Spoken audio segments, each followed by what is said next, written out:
Terhormat bapak-bapak, ibu-ibu, salam Pancasila. Bapak-bapak, ibu-ibu yang melihat video saya ini, tolong jangan lupa subscribe, like, dan share. Pada hari Senin, tanggal 7 Maret tahun 2022 ini, saya akan mengomentari ada 5 ciri radikal yang bertentangan dengan negara. Kata BNPT, ada 5 ciri radikal. Ciri-ciri radikal bertentangan dengan negara dan agama ideologi Pancasila. Berbagai kelompok tertentu yang masuk kelompok radikal antara lain menentang dasar negara. Kelompok radikal seperti Hizbut Tahrir Indonesia, Forum Pembela Islam, Persatuan Alumni 212 yang ingin menggantikan Pancasila dengan khilafah sebagai dasar negara Indonesia. Kelompok takfirin yang suka mengkafir-kafirkan yang tidak sealiran dengan kelompoknya, terutama yang beragama Kristen dan agama yang lainnya. Semua itu dikafir-kafirkan dengan agama Islam yang tidak sealiran, juga disebut juga dia dikafir-kafirkan. Itulah kelompok takfirin ini. Kelompok yang berseberangan dengan pemerintah, anti pemerintah, menyebarkan berita bohong, yaitu kelompok ini suka menuding pekerjaan Joko Widodo tidak ada yang baik dengan menyatakan melakukan revolusi untuk mengganti Joko Widodo. Jokowi disingkat Jokodok. Jokowi katanya PKI turunan Cina, tujuannya hanya untuk menjatuhkan Presiden Joko Widodo. Kelompok Bahar Smith menuding Presiden Joko Widodo banci, Gus Yakul mengatur penggunaan tua di framing, membandingkan suara azan dengan gonggongan anjing. Kelompok Majelis Ulama Indonesia ikut bergabung dengan PA 212 demo ingin menjatuhkan Menteri Agama Gus Yakul selaku Menteri Agama. Ustaz Abdul Somad mendukung ISIS dan terorisme.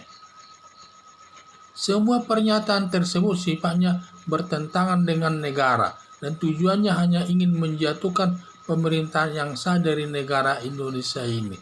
Sehingga inilah salah satu ciri-ciri garis keras tersebut atau radikal. Sikap eksklusif, sikap suka bergaul dengan tetangga, tidak suka bergaul dengan tetangga. Jadi dia menyendiri saja. Kalau tidak sealiran dengan dia, tidak mau dia bergaul dengan tetangga siapapun.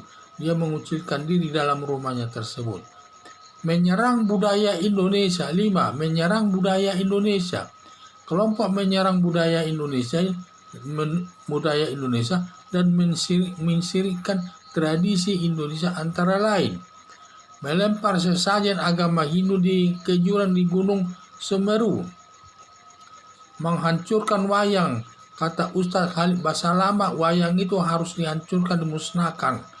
Merusak Candi Borobudur. Ini dulu Borobudur ini hasil budaya Indonesia dan ingin disirik-sirikan dan ingin dihancurkan Borobudur tersebut. Merusak Tugu Sunda Wiwitan di Jawa Barat sampai dibongkar karena dianggap ini syirik ini. Tugu Sunda Wiwitan ini dianggap syirik. Padahal itu hasil budaya Indonesia yang dirawat, yang diyakini oleh masyarakat setempat sekian sampai dari 1000 tahun yang lalu sudah ada.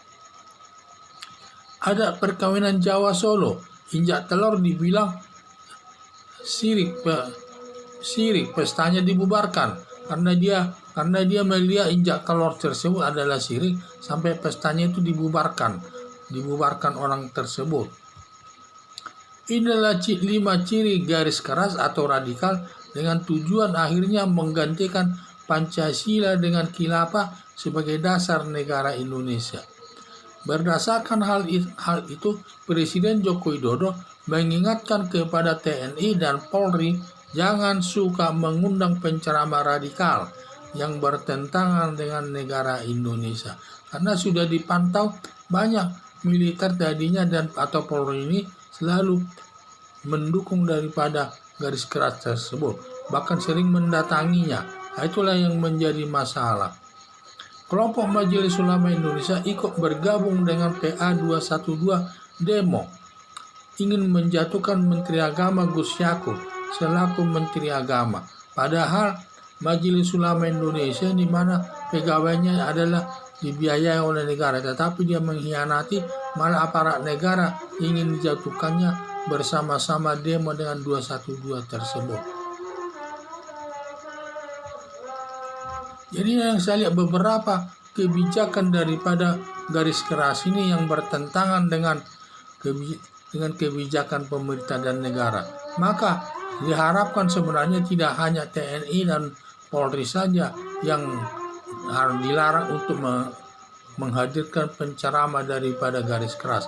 Semua aparat pemerintah, pejabat sipil, pejabat perusahaan-perusahaan negara, perusahaan swasta dan sebagainya, dan masyarakat umum seharusnya harus menjaga jangan mengundang penceramah yang dari garis keras, yang nantinya semua ceramahnya tersebut hanya menjelek-jelekkan pemerintah atau menjelek-jelekkan pemerintah yang bertujuan akhir ya ingin menggantikan Pancasila dengan